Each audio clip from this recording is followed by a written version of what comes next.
ও সোনা, খেতে পেতে দেবে না নাকি?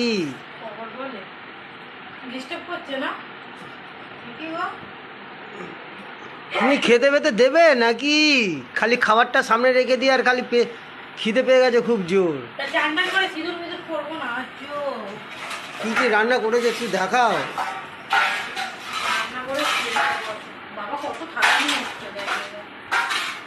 আমরা চারজন চারটে থালা নিয়ে এসেছি। না, এমনি থালা রয়েছে। ভাত করেছি, তারপর এটা কি জানো, উচ্ছে দিয়ে, আলু দিয়ে, মাছের ডিম দিয়ে, মাছের তেল দিয়ে একটা চচ্চড়ির মতো। বাবা, এটা আবার নিজেই রান্না করছে, নিজেই বলছো, কে জানে। হ্যাঁ, যাই হোক, সব দিয়ে একটা চচ্চড়ির মতো করেছি।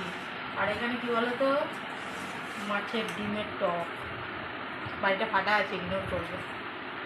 মাছের ডিমের টক। আর এখানে হচ্ছে যেহেতু সবার পেটের অবস্থা খারাপ ঠান্ডা গরমে, ওই দেখো মাছ দিয়ে, তারপর পেঁপে দিয়ে, আলু দিয়ে, কাঁচকলা দিয়ে, পটল দিয়ে, ডাঁটা দিয়ে একটা পাতলা করে ঝোল করেছি। আর কিছুই না, সঙ্গে লেবু।